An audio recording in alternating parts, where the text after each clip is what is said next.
Hello, everybody, and welcome to today's webinar, The Paradox of Plenty, Finding and Using the Best Online Resources for Your Students.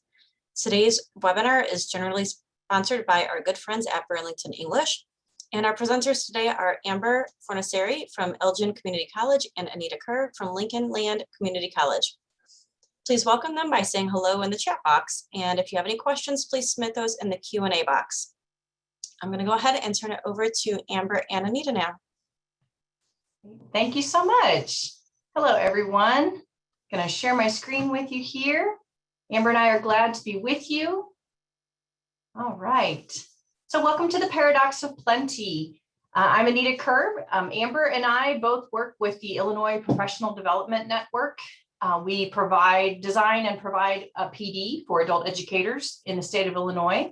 And as you saw, we also both teach at a local community college in our state. And so today we're going to come to you with our training perspective and our teacher perspective as we talk a little bit about selecting the best online resources. So in the last year or so, I'm guessing that many of us have experienced that paradox of plenty, that choice of so many online tools and resources that we just start to feel paralyzed and a little overwhelmed. And this webinar is designed to help teachers simplify their planning for virtual instruction. So before we jump in, I want to let you know that all of the tools and resources that we're going to talk about today are going to be available to you. So feel free to take notes, but if you want to just sit back and listen, when you get your email from COAG tomorrow with your attendee certificate, you will also get a copy of the slides from today. And in them, all of the links to all of our resources are live. So that will help you get to all of our resources quickly and easily. So here's our quick agenda for today. We're going to do a couple of quick things. We're going to walk through a 4-step process for planning instruction and selecting tools for that classroom instruction. And then we're going to practice that process. We're going to put it into practice, put it into effect, using a sample lesson that Amber and I have designed. And then we're also going to reflect on your own planning process. So we're going to kind of build that reflection piece in at the end so you can start thinking about how to apply this on your end. So first things first, let's find out a little bit about you out there. That will help us a little bit as we talk through this. So Amber's going to launch a poll. So I would love it if you would look on your Zoom screen. You'll see a poll here in a second that has 2 questions to it, so you'll probably need to scroll down the side. The first question just asks what your role is in adult education, whether you're a classroom instructor, a tutor, support staff, admin, or other. If you tell us that, please. And then also if you would tell us the type of classes that your program has been offering in this past year or so. You'll see there are several options where you can tell us, have you been in person? Have you been doing online synchronous, meaning live sessions with your students through Zoom or whatever? Have you been online asynchronous, maybe an independent online course? Or is it some sort of combination of these? So if you would fill that out and hit submit for us, we'll give you just a couple more seconds to do that. We appreciate your participation.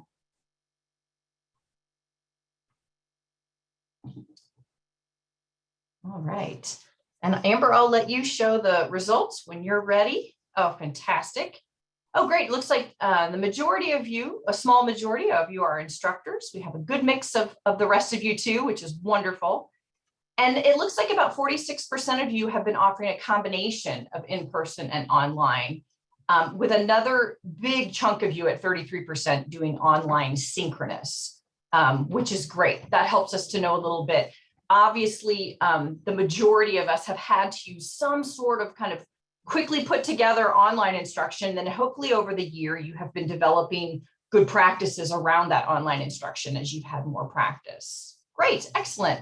Thank you so much. So what I want us to do real quickly is to just think for a second about what we call the paradox of plenty. This picture that you see on my screen might make you laugh a little bit, but this is what I think of when I think of the paradox of plenty and how that feeling affects me mentally. So you may be in a similar situation as myself, where you may have had ESL students in the past. They've come from cultures perhaps where they shop in local street markets or local vendors. And with the first time they come into a United States grocery store and they see, for instance, this cereal aisle, it's very possible that they are going to experience what we call the paradox of plenty, where too much choice actually freezes you into inaction, right? Where you can't even decide what to do. There's so much choice. Options are great, but sometimes there are just too many options and you don't have enough information to make your good choice. So we're curious, Amber and I would love to see this. This is the picture that defines paradox of plenty for me personally. I would love it if in the chat, you would choose, if you would click the down arrow and choose all panelists and attendees, if you would let us know, where in the world have you experienced the paradox of plenty? Has it been in a grocery store aisle? If so, which one? Or has it been looking at doctor's offices and trying to choose medical providers? Oh, Netflix, what a great idea. Yeah, bookstores, dinner menus. Oh, paint colors. That's a wonderful suggestion. Yeah, yeah. Amazon, drugstores. Oh, I love this. Yeah, you guys got it. That's someone said it. Anita, someone said the restaurant choices. Yes, that is my paradox of plenty. Like I freeze when you say, what's for dinner? And then they say, oh, and then we're all like, oh, well, I don't know what I want. Do I want this or that? Or, oh my gosh, so many good choices. You guys are coming up with Disney parks. I love it. Yeah, I love this. This is great. And so you guys get the right idea. We are experiencing something very similar to this cereal aisle and the suggestions you're putting in the chat. Ooh, ice cream. Yes. This online / virtual world of recruitment, teaching, assessment, student support. It's been great in a lot of ways, and we have garnered some really good practices from these online options. We've learned a lot in a little time. However, it has introduced a nearly endless number of resources, websites, webinars, tools, and it can make us feel a little bit like this, the way I feel when I'm in the cereal aisle, right? So let's talk practically then. I want you to start looking at some of the things you're seeing on my screen. Maybe you're going to see on here some of the things that you have used or tried in the last year or so. It's also possible that the sight of so many different resources appearing on the screen at one time is starting to give you kind of a low level anxiety, right? And this is normal, right? We think about all of the things that we've heard of that are great, and it's good for students, and it's beneficial for teachers, and we feel a little pressure to kind of try everything. But we want you to stop and pause. That is exactly the problem with the paradox of plenty, is that pressure to try everything. And so what we're going to talk about today is kind of how to get away from this paradox and into some more practical ways to make choices. In this case, more is not always better. So using all of those tools that we just looked at is not an option for us in the classroom. We as teachers can get overwhelmed by too many choices. So let's stop for 1 second and think, how do you think your students feel when they start feeling overwhelmed by the number of different tools and the pressure to try new things? For them, it can be very overwhelming as well. So what are we supposed to do instead of that? That's what we're here to talk about today. Our encouragement is for you to start students with 1 or 2 tools or sites and having them use them several times before introducing another one. This is just good teaching practice.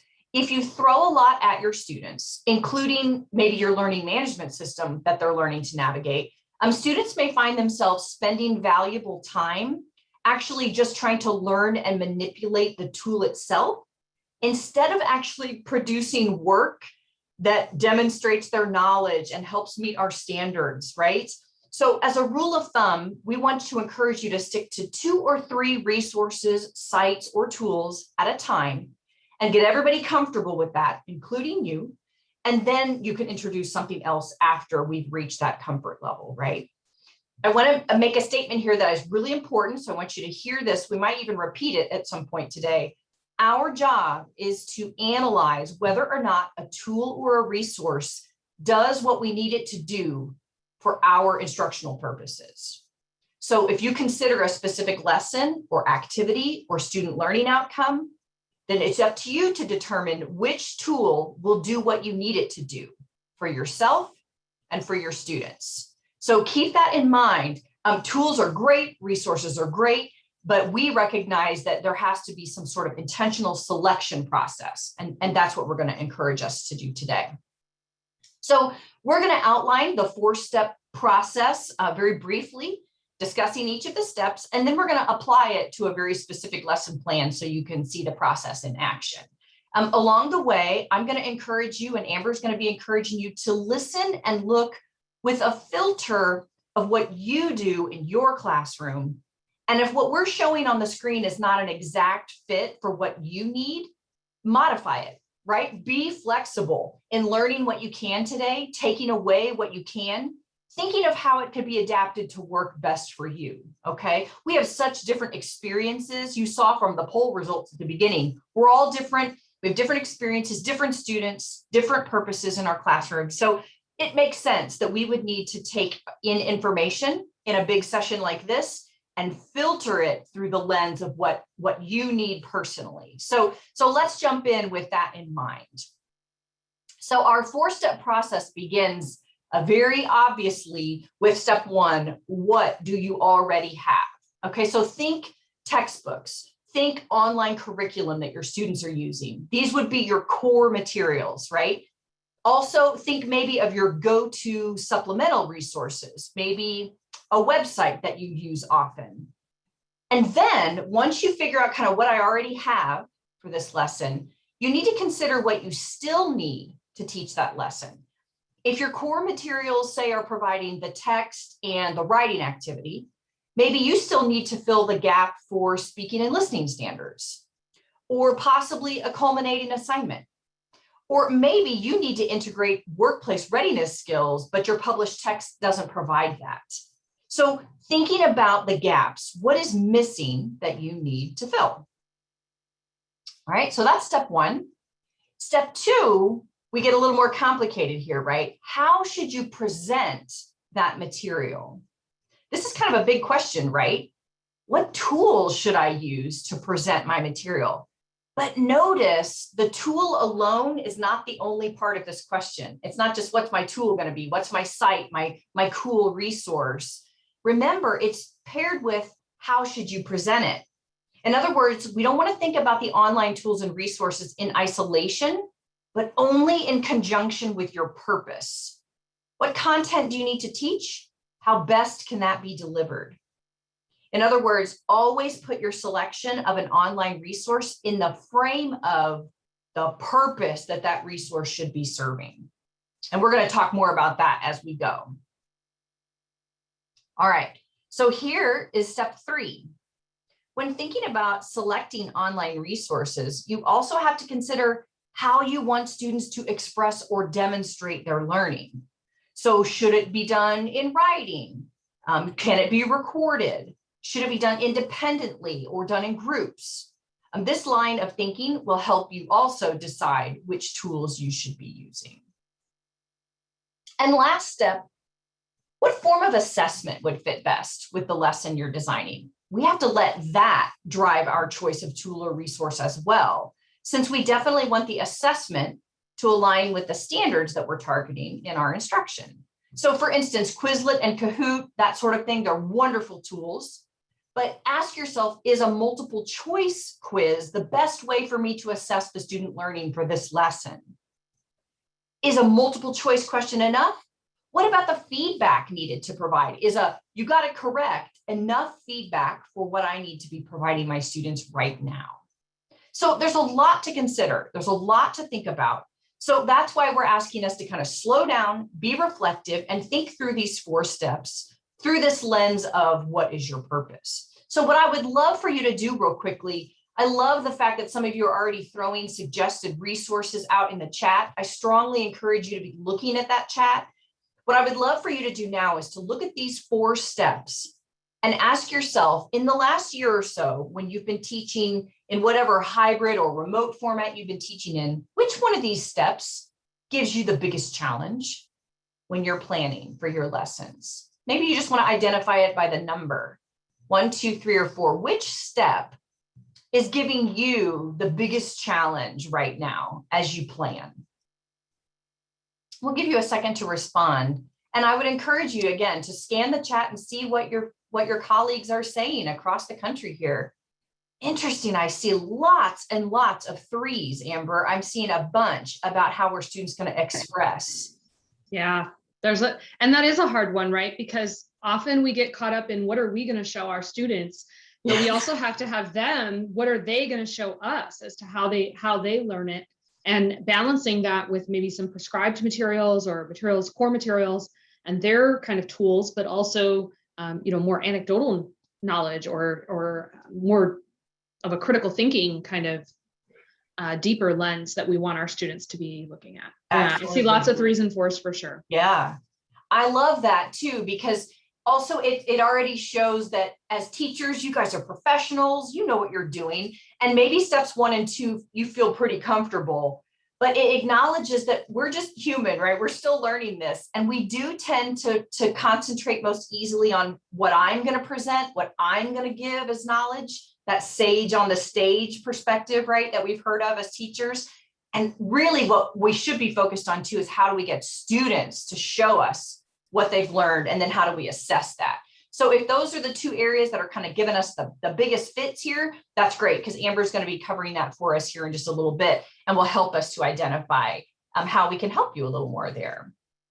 So as we start talking through this, I do just want to emphasize one more time that maybe when we think about purpose, everyone's different, everyone's class is different.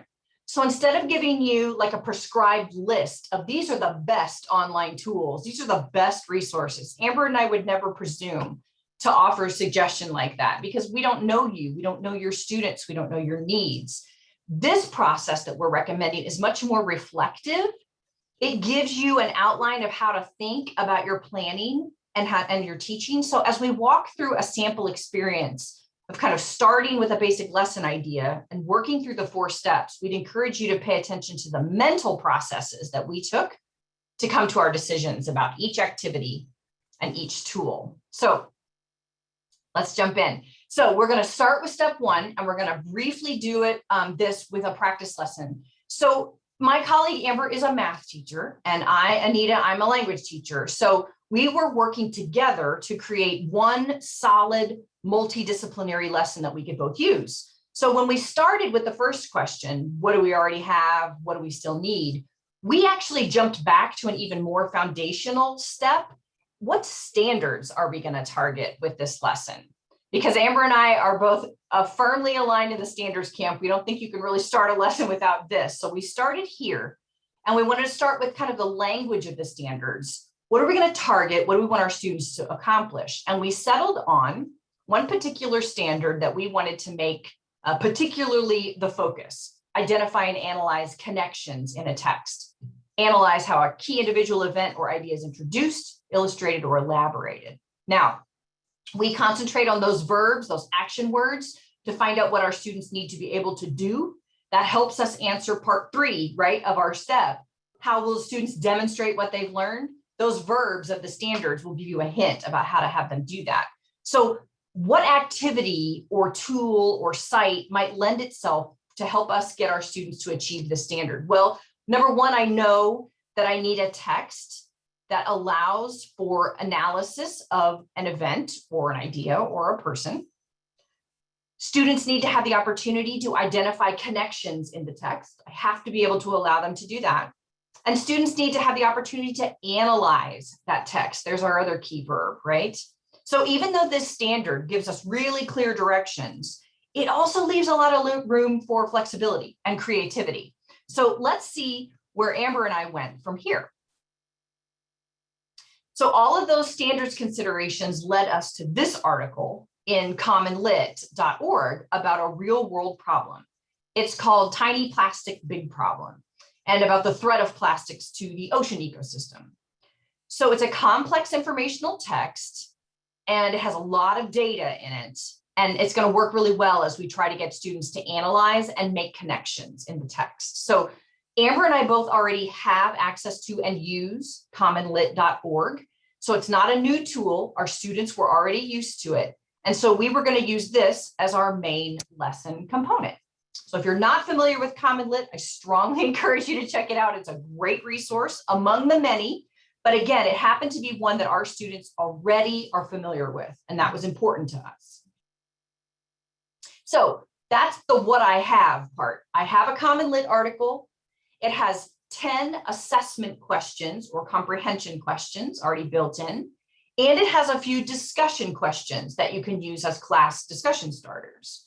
So I already have those things built in, but what do I still need? Where are my gaps? Remember, that's the second part of question 1 in our process. So the other half is, what do I need? Amber and I decided on 3 things that we need. We want a group activity, some sort of collaboration. We want some contextualized math content, and we want an assignment for after the lesson that students will do as homework. So those pieces we know we want to add. So when we were exploring where we might go from this initial text, Tiny Plastic Big Problem, we asked ourselves, what's already in the lesson that we could use? We found this discussion question that you're seeing on your screen.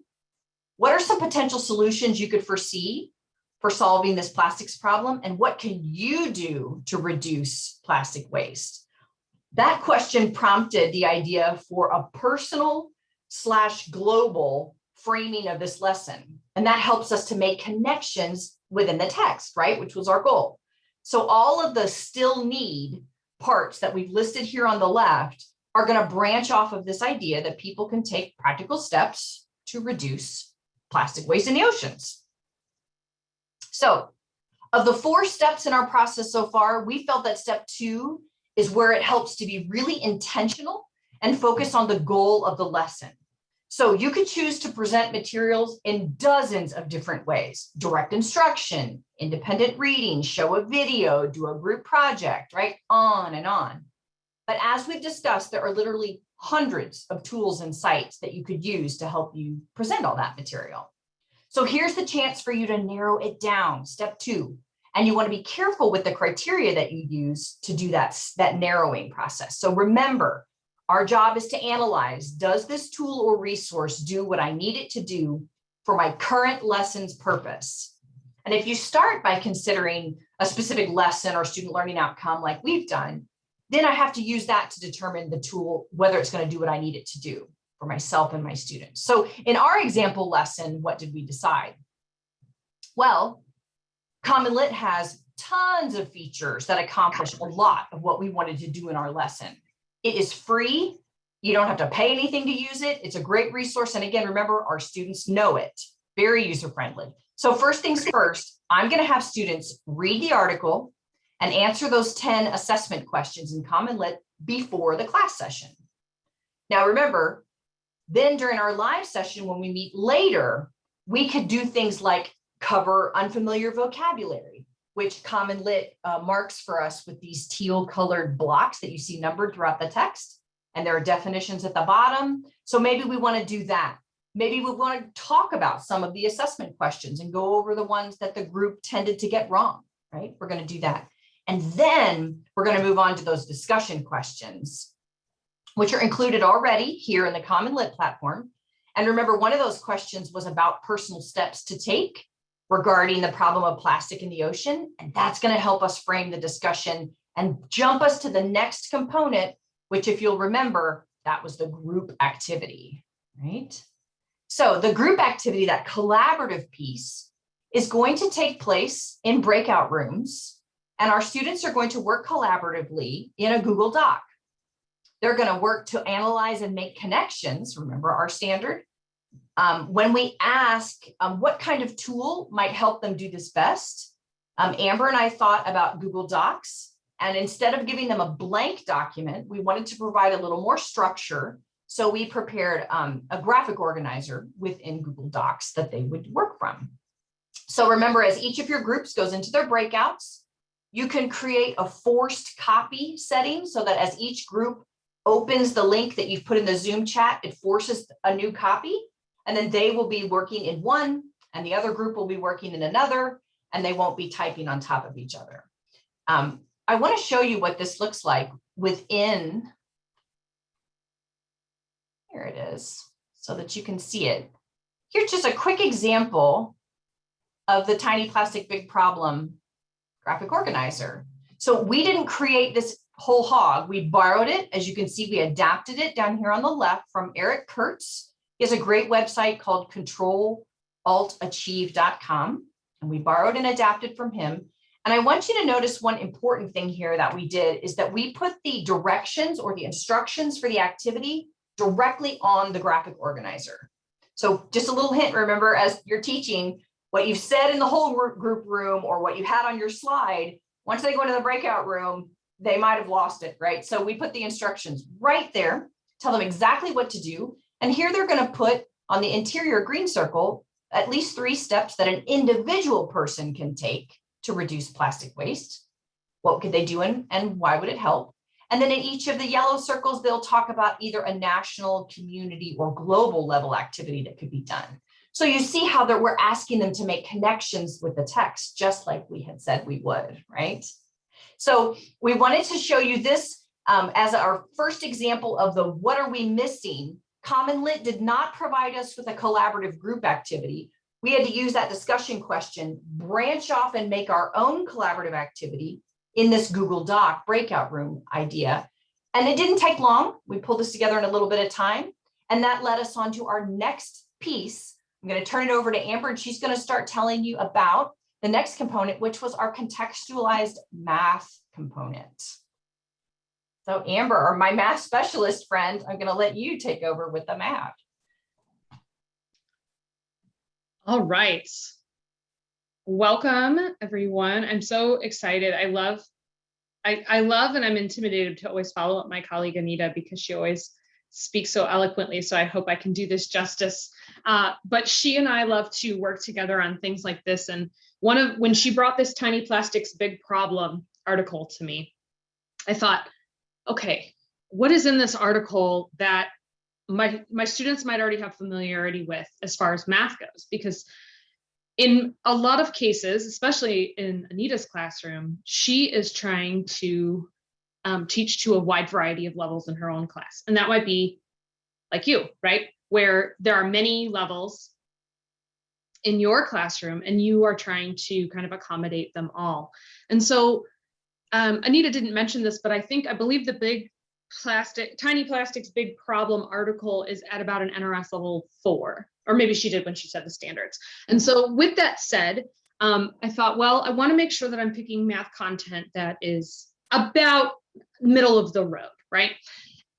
Our lesson is intended as an interdisciplinary lesson. So we needed some math to contextualize the content of this lesson. This idea of like a global problem, while we've had a pandemic recently, this idea of like having a global a global problem outside of that is might be different for students to grasp, or difficult for them to grasp.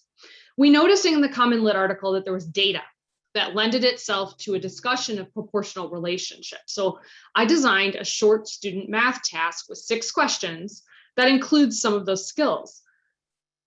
So although that Common Lit article worked great for our needs and it was ready-made, the math we wanted to design to fit very closely with our, we wanted to design it to fit very closely with the content, but also to capitalize on the math in the text. So not everything in your lesson can be plucked straight out from the internet, right? And I think that's also part of the paradox of plenty, is we're constantly weighing this idea of how much work do I need to do to this in order to make it ready for my students? And unfortunately, there isn't just one magic ticket all the time that helps you. We have to often kind of combine resources, websites, so on and so forth. Some things might need to be designed for your students because you know better about their skills and their ability. So the student math task I'm going to show you includes a few things. It includes interpreting a graph. It includes calculating percents and fractions, which is a huge part of the NRS 4 math curriculum. It includes estimation or estimating, and it includes making connections between data and the article. Often when students are even, you notice this more when students are reading out loud, but when students read out loud, do you ever notice how sometimes they get to a number and they don't even say the number, especially if it's a big one or if it's decimal, they'll kind of say it, maybe even just the digits, right? Like 243, even glossing over the unit that's in it. That right there is giving them this idea that that number doesn't really have a meaning right here. Well, we want them to get used to looking at an article, being able to grab those numbers out and make meaning of it. So I created this activity called a math task. It can be done independently or in small groups. If groups work together, each student could do their own, each student does his or her own work, and then the answer key could be shared with the group after a certain amount of time, and the group reviews, discusses where they went wrong. Or the answer key could be shared when you're back in the whole group, so the teacher can walk them through the answers, or some combination of this approach, depending on how much direct feedback the teacher really wants to give. The reason I'm calling this a math task and not just like a math worksheet or a math assignment is for this reason. First of all, it uses a problem-solving graphic. So this is a contextualized math. This is a contextualized math content problem-solving graphic. This is something that I have taken from robertkoplinski.com. A lot of great math resources if you're there. But if we're trying to get our students to connect the ideas of the text to the math, we need to help them along with that process. Often our adult ed students see math as a procedure only, and the application piece or the conceptual piece is difficult for them. And so sometimes we use a graphic organizer, much like we did with the language arts, to kind of help their thinking along. So you can see here with this problem solving graphic, it asks, what's the problem you're trying to figure out? What estimate do you have about the answer? What info do you already know? What information do you need to know? And then what's your conclusion? How did you reach that conclusion? It's also important to help your students understand that the word conclusion does not mean answer. Conclusion can be a thought process or a strategy or halfway to an answer, or I don't know, I need help. That is a conclusion, right? The student has reflected upon their own thinking and come back to, I did this, I did this, I did this, I still don't know. So conclusion doesn't necessarily mean answer, and that's important for our students. So the math task, let me show it to you here. So you should be able to see my Google Doc. Yep, looks good. Okay, great. So my Google Doc, this is the math task. It says, read the following article on commonlit.org, because we want them to read it. Use the graph below to answer the following questions. And so this graph actually came from a website called Our World in Data. It's amazing for us math teachers. I'm a little math nerd about it. And there's just some basic questions. You notice they're not multiple choice, and that's intentional. According to the graph, how much plastic was produced globally in 2013? How much in 2015? What is the percent of increase from 2013 to 2015? Ideally, this would not be a lesson that you say, oh, I'm going to introduce all these math and ratio and percent problem concepts while I'm in the middle of this. Students should have some background knowledge, some basic conceptual knowledge of ratios, percents, and so on and so forth in order to tackle this task. Later, you notice that many of the other questions, again, are not necessarily multiple choice. They're all left open-ended, but most of them do have a finite answer, right? According to the article, scientists estimate 10% of the plastic produced winds up. Excuse me, 10% of the plastic produced winds up in the ocean. According to that statistic, how much of the 288 million metric tons in 2012 wound up in the ocean? So again, connecting directly from the text straight to the math content and asking them more about that data. There's even a question here that doesn't necessarily have any numbers in it, but asks students to use the prior question. The Entering the Food Web section of the article states that in a research study, 13 of 15 zooplankton species swallowed polystyrene beads within 24 hours of being exposed to them. What percentage of zooplankton species swallowed the plastic beads? And then here, describe that impact, right? Describe the impact that that has on the oceans and on our wildlife within the oceans. Asking our students to connect the language arts material of the reading and the math that they're doing to its effects, this cause and effect relationship. And then the final task is based on what you've learned, let's estimate about how much of the plastic produced globally in 2012 that wound up in the ocean could you be responsible for using? So now we're asking them to reflect upon themselves. How much plastic could the class be responsible for using? How much of the plastic could US residents be responsible for using? So here we have, you notice this is likely not a finite answer. There isn't one answer that is probably absolutely correct, right? This all depends on where you're getting your information from. And that's what we want the students to see, is that what information do I already have? What do I need in order to solve this problem? Can I get it? And then and then what does that finally culminate in? Maybe they're only able to answer one, but this lends itself to great group work online or in the classroom, either way. There is, Anita just put this in the chat, but I'll remind everyone tomorrow, COEB will be sending you an email that has access to all the PDF of our slides, which has access to all of the documents that I'm showing you today. So anything I show you today, you will have access to in the link, including all of our teacher guide and answer key, all of these things. We've really put it together that if you wanted to take it whole hog and use it, you could. We would appreciate that you don't, it does have a, I'm sorry, it has a, it is completely available for you to use in your classroom, but you may not sell it. That's how that's this that's what I wanted to say there. So how are students going to express what they've learned? You might be thinking, gosh, Amber, they did a graphic organizer in language arts and they did a graphic organizer math task in math. And I'm thinking, well, yeah, right?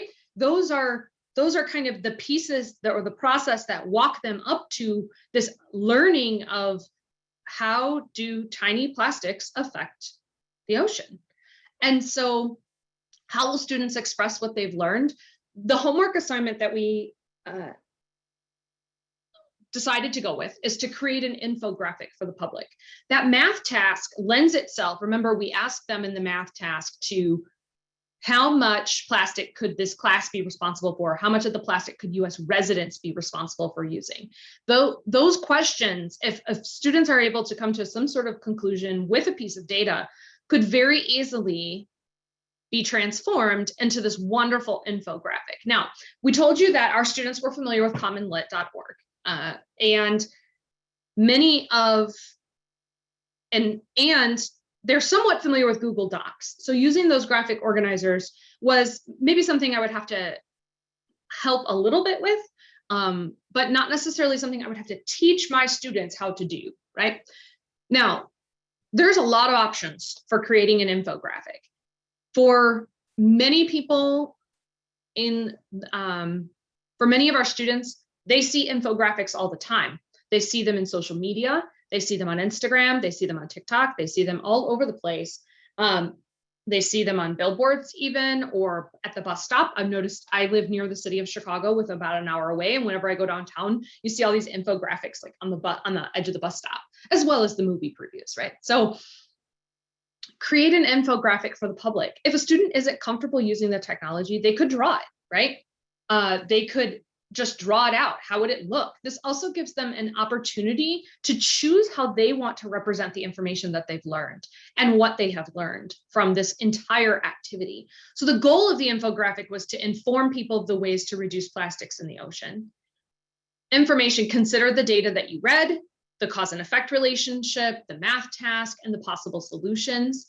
And the tool we asked them to use was canva.com. So if you're not familiar with Canva, oh my goodness, another rabbit hole that you could go down.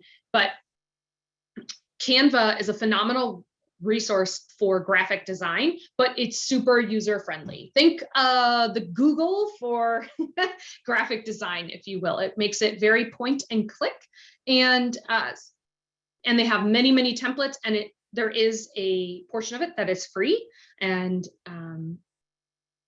I do want to point out too that Canva and Canvas are not the same. So make sure that you, Canvas is a learning management system. Canva is a kind of graphic design program. Yes, and Canva does have a free version. So what tools are those students going to be using? I kind of briefed it already, but they're going to be using commonlit.org, Google Docs, and canva.com. I want to remind you too, Anita spoke about this when she was talking about CommonLit, how she has her students read the text and answer those comprehension questions before they even come to class.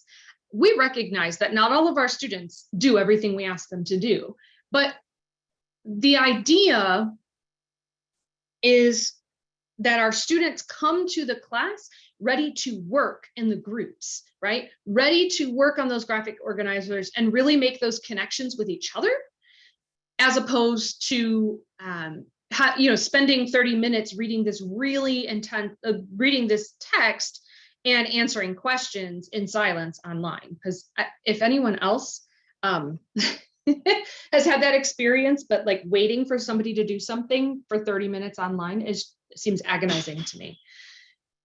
So this might not work for your students, and Anita and I are fully aware of that.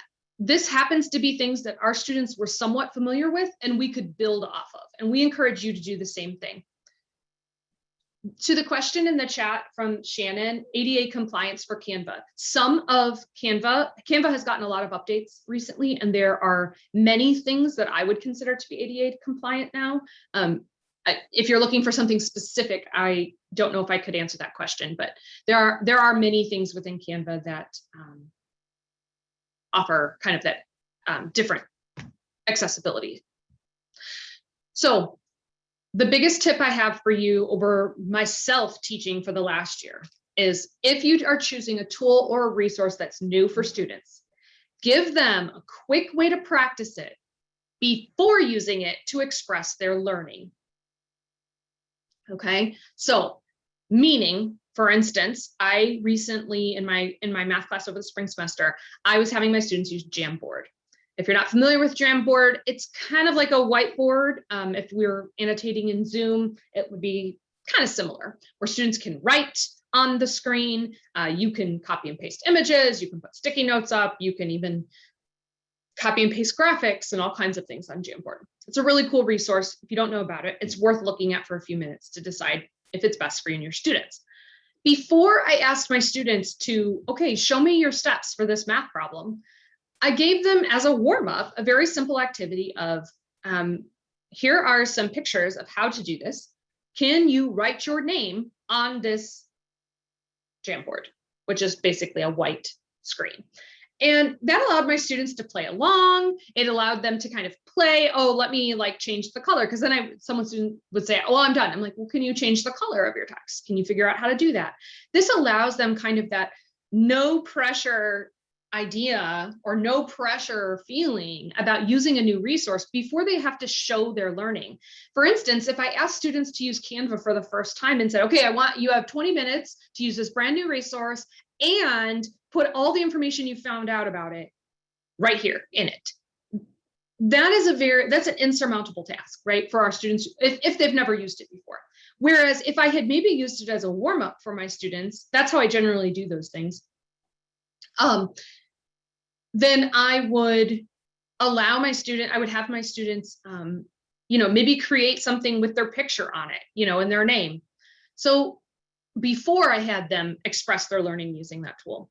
Do all of our students have a Google account? No, not necessarily. Anita and I work for 2 different institutions. The institution that I work for and teach for, at least, those students do have Google accounts because the email and the infrastructure is all set up for that. I believe, and Anita can correct me if I'm wrong, but Anita's classroom does not. Or if they do, I guess it doesn't really matter.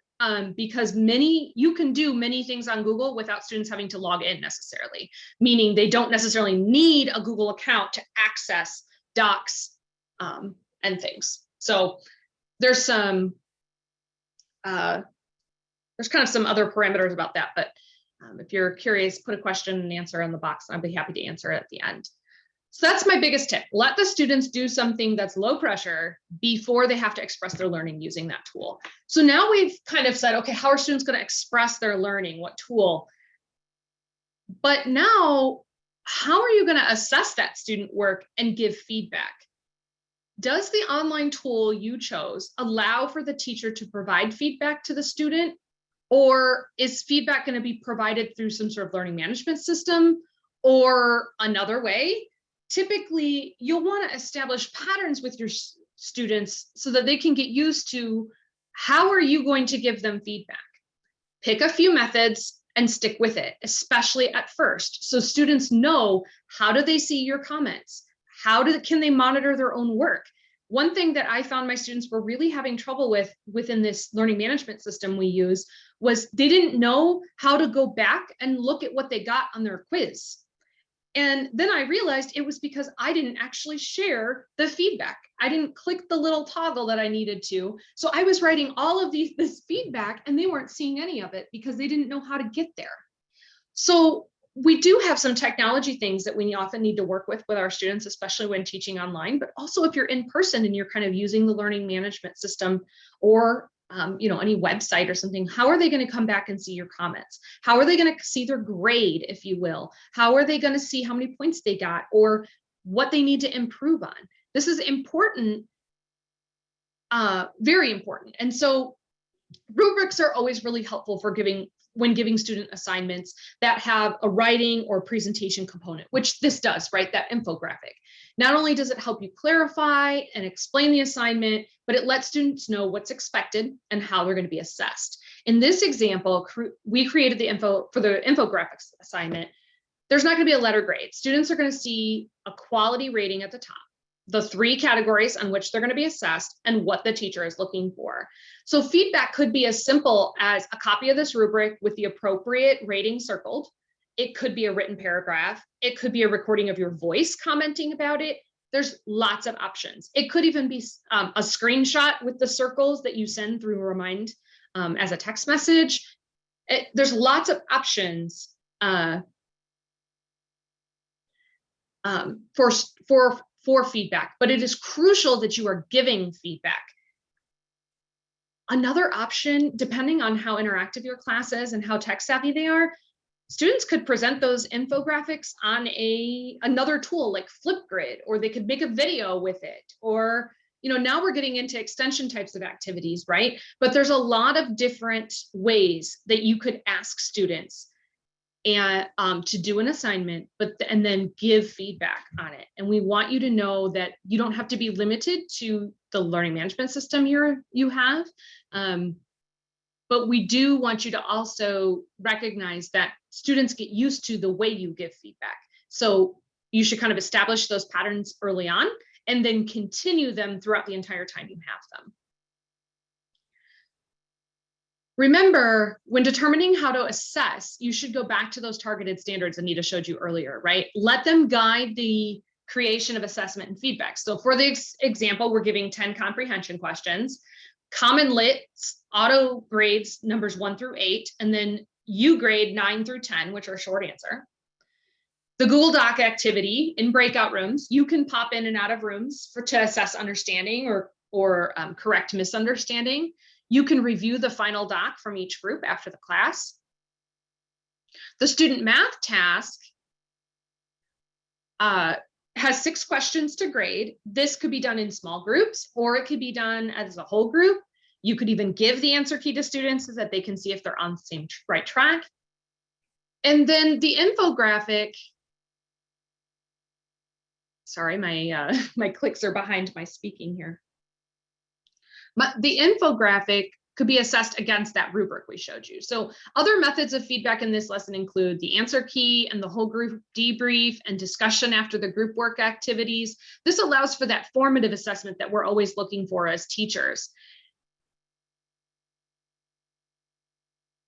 Also, by the way, the codes that we have up on the screen are Illinois content standard codes, because this was a lesson developed for Illinois students. So if you're thinking, gosh, I don't remember those, they're very similar to the CCRS or the College and Career Readiness standards, but we want to note that the codes specifically are for Illinois. So your state codes might be different, but the wording of the standards is likely the same because ours are aligned with the College and Career Readiness standards. So this is my favorite quote. This is my favorite piece of this entire presentation because it resonates with me as a learner as well as a teacher. In the absence of feedback, people will fill in the blanks with a negative. This is from the basketball coach, Pat Summitt. When we just assume that our students, they turn something in and we don't give it any acknowledgement whatsoever, whether a point rating, a comment, hey, got your assignment, it looks great. There's potential for negative thoughts to come in about their work. And our students, especially in an online or at a distance environment, they need the least amount of negative thoughts as possible, right? In order to feel like they're being productive and they're progressing. And so the feedback piece, if I were to rate myself on those 4 steps, this is the piece that I always need to think about and work on is how am I going to be giving feedback to my students for this particular assignment or this particular lesson? Because I want my students to engage and I want them to produce, but I also need them to know that they're making progress or they're not, or what we're going to do about it. So in the absence of feedback, people are going to fill in the blanks with a negative. So make sure you're providing the feedback and that they know how you're going to be providing the feedback. So this is a screenshot of our final lesson plan. And as Anita said before, we are going to be, all of this will be sent out by CoWave, but I just put the link to the document in the chat, although, yeah, I might have put the wrong link now that I look at that link. So sorry about that. This is the final lesson plan. We have all of our standards here, lesson objectives, key vocabulary, instructional materials, what they need, but then also the lesson activities, working with the text, the group activity, the contextualized math activity, whole group discussion, homework. Yeah, please use the link Anita just posted. I got ahead of myself and posted the wrong one. Performance tasks, notes, what These are all here for you and linked, so you can, again, feel free to take this to your classroom. But this was the final interdisciplinary lesson that we figured out and decided on. All right, little reflection activity for you in the last few minutes. Here are the 4 steps of the process. What do you already have? What do you need to fill the gaps?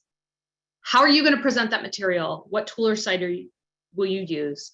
How are students going to express what they've learned? How are you going to assess what they've learned and give feedback?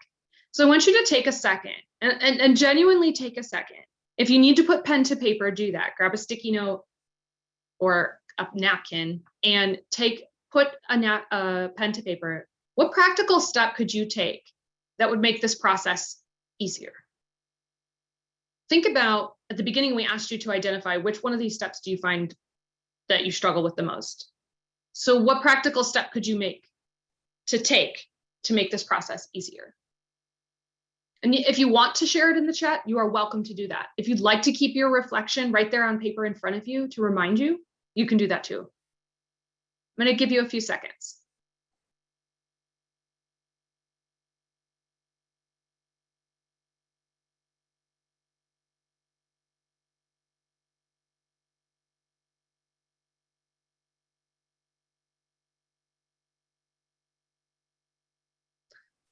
Silence over Zoom is a killer, right?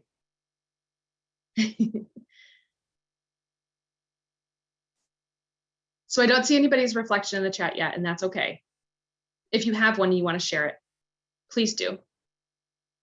Think about a practical step that you could take to make this process of finding an online or completing an online lesson plan or an in-person and online lesson plan easier for you. So remember at the beginning when we talked about the overabundance of choice in the cereal aisle? And as a picture of what the paradox of plenty looks like, right? The cornflakes. I hate cornflakes. I don't know why we picked cornflakes. Well, now that you have a process in place to avoid that paradox, we hope you choose intentionality.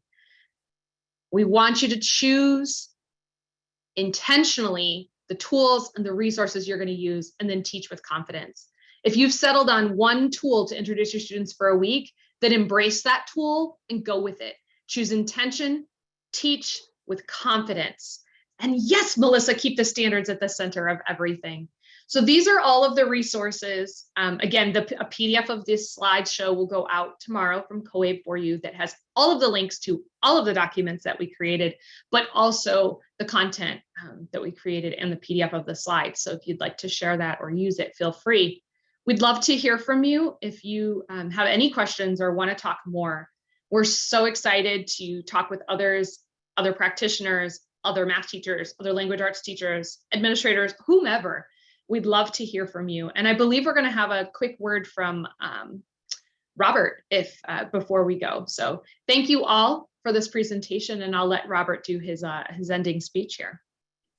Yeah, just real quick, if I could share my screen, Lindsay, that would be great. Thank you to everybody who joined in. When I saw this title, it immediately made me think of one of my favorite books when I saw Paradox. And that was, if you want a great quick read on so much of this, the Heath brothers, Made to Stick and Switch, have fantastic things as you look to opening up come fall and transition. And really the quote that I love so much when I saw the Paradox of Plenty was from this book, which is, most people don't do things because they're underwhelmed. Most people don't do things because they're overwhelmed. And so really to know that if more than 9 out of 10 instructors nationwide are part-time, hourly, or adjunct, it's so critical that really we get, if you will, personal trainers to help with all of this work that we've been talking about for the past hour and as you move forward. So please know that I've got almost 50 colleagues throughout the country ready to help you make that transition, whether you use Burlington English or not.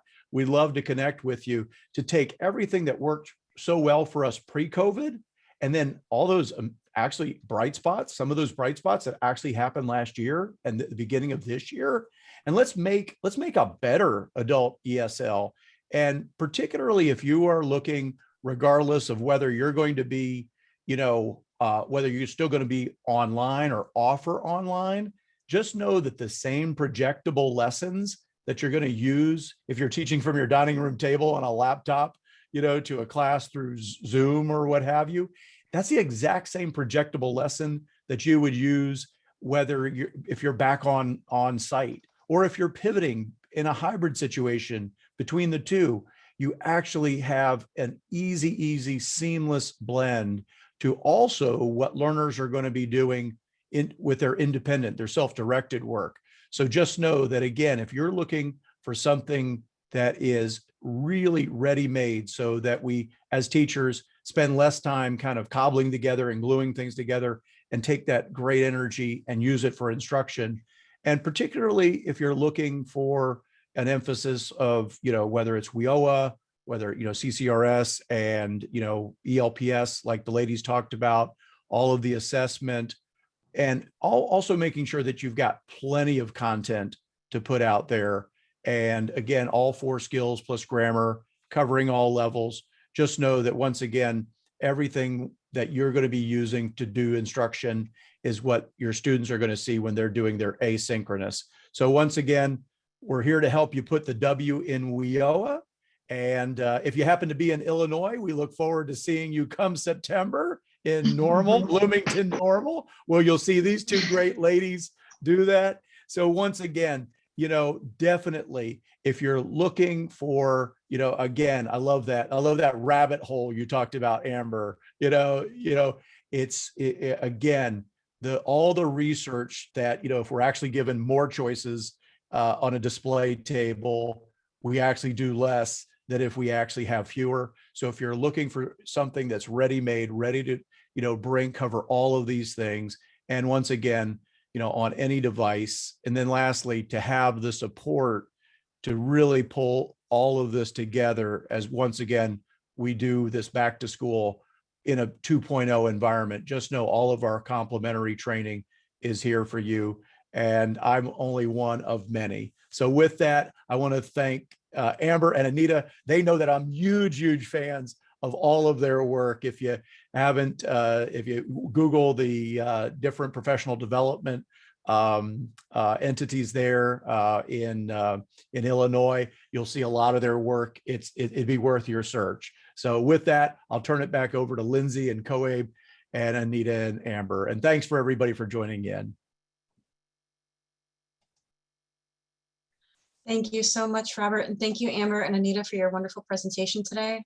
I do have a quick poll, just one question. I'm launching it now. If everybody could please take a minute to answer the question, that'd be great. And thank you, everybody, for joining us.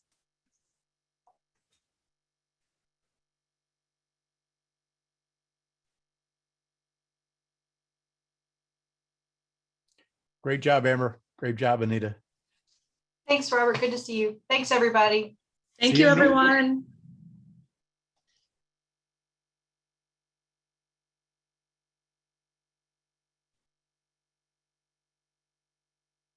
Thank you. Have a great day.